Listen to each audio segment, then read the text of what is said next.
2. And we're live. Alright. Episode 6. So this is, episode 6. Game number 2. I'm Stoic Regret. I am Stoic Nuvo. This is ZvZ on Metalopolis, Stoic Regret versus cvgbirdkickr. So another person from Clan CVG or Team CVG, I guess. Yep, That's I guess. No, they're all over the ladder these days. Alright, so let's get into the game here. Alright, 10 seconds, call it. Okay, 10 seconds, 3, 2, 1, play. Alright, so ZvZ on Metalopolis. Obviously close air spawn is the first thing you should scout. It's really good if you are a player that likes the 15 hatch for it to be close spawn. It's easy to tell if he's doing 14-14 or 10 pull, so you can prepare for early lane aggression. So let's just go over the build first. I'm gonna wait till 9 supply and then build my Overlord. And now the thing is, I see that he's gonna be close air spawn, so I'm gonna send both my Overlords straight to his base, so I can have one Overlord on top of his base and one Overlord on top of his natural as soon as possible, because there's no need for me to scout my natural. He can't pylon block me or build a bunker or anything in a ZvZ, so it's not too bad. So here I'm just trying to stack my drones as best as I can. I'm going to go all the way to 15 and build a hatchery, so it's going to be a 15 hatch build. Very ideal for these spawns. 15 hatch is the most superior build if you know exactly what your opponent is doing. And because you have overlords on top of your opponent's base in this specific location, you should usually 15 hatch because you know exactly what he's doing. So you should be doing the most risky economic build, because you can get away with stuff simply because you can kind of see if he's going to be attacking you. So here I hit 15, I'm going to be building my hatch.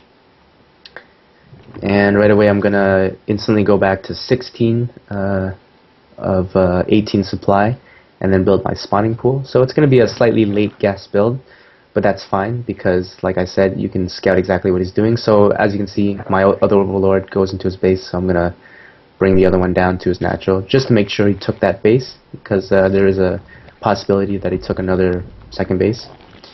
So I see that his gas is significantly earlier than mine, so I just have to keep that in mind because I'm going to be gassing here at 17. You mean he could have taken the gold, right?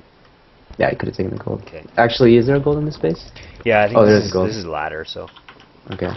So, just some things to keep in mind. I think we've talked about this before. In ZvZ, if you know that your opponent 15 hatched like you, but took an earlier gas, you just have to be conscious of the fact that his speed will finish before yours. So, especially in positions like this, when the rush distance is so small, you really do not want to be caught off guard in the middle of the map without speed. Losing your first round of 4 Zerglings can be a huge deal. Not necessarily because he can actually kill you, but you always want to be one step ahead of your opponent in ZvZ. You never want to be in a position where you lose a tiny fight and then you say to yourself, oh, I might actually lose this game, I have to build units. And him feeling so confident with a smaller number of units than you just because he won one fight might drone behind that. And now you're stuck with an entire round of units when you can't actually do anything to him and he just droned behind that. So just simple things like that in ZvZ, you never really want to be behind.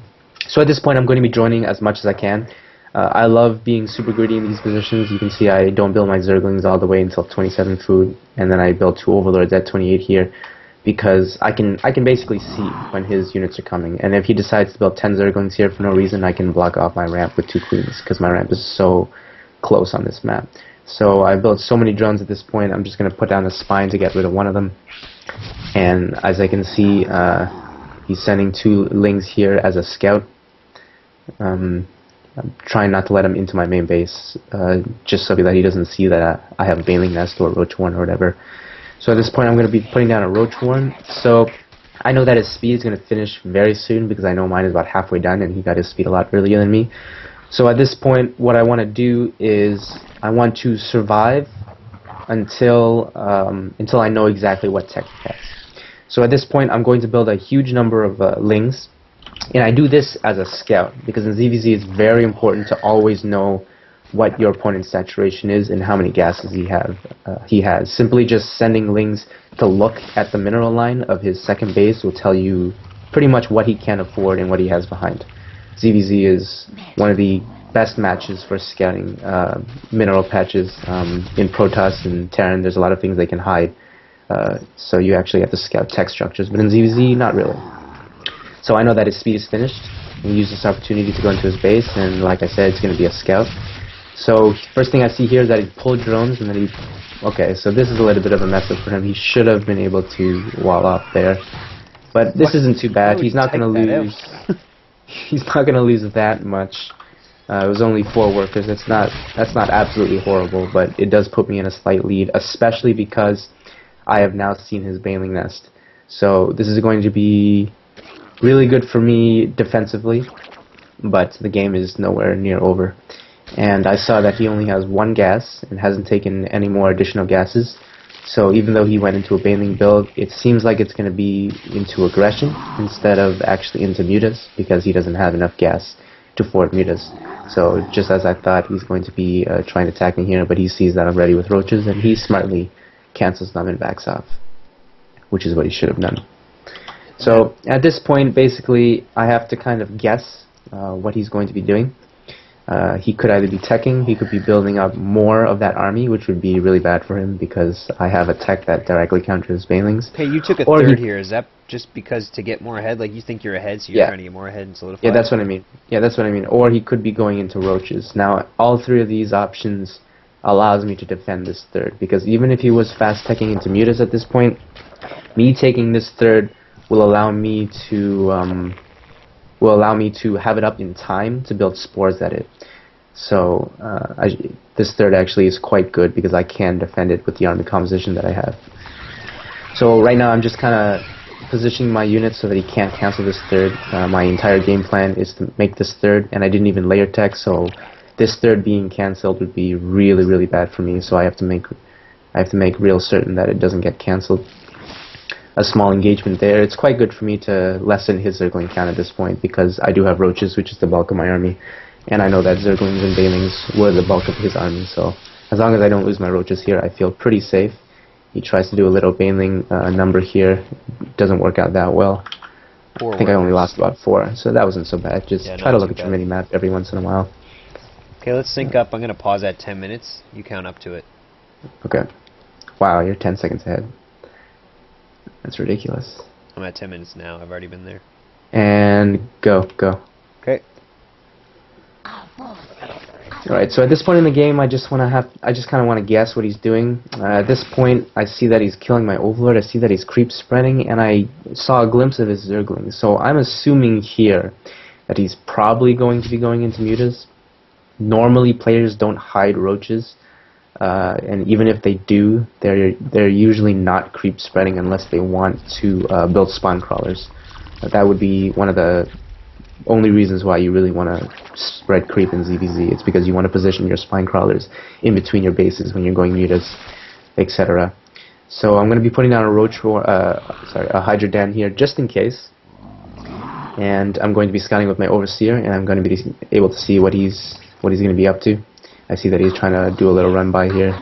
Actually, I didn't see that. It's a little bit slow of me, but more importantly, I saw that he had a spy here, so it's really good for me. It's a little bit late on my reaction. I don't know why I didn't see this attack.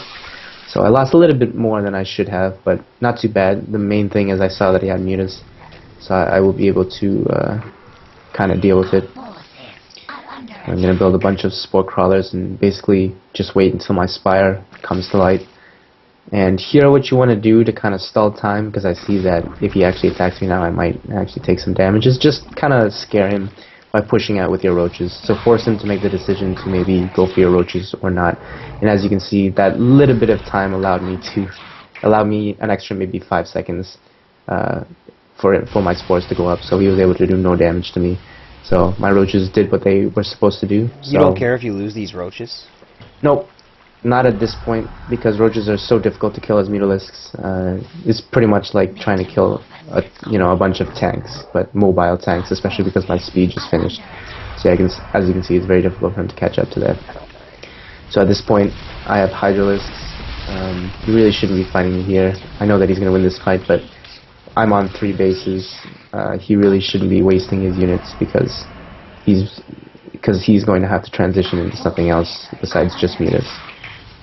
So at this point we can see that's exactly what he's doing. Actually, he's going into an infestation pit, which is what he's supposed to do.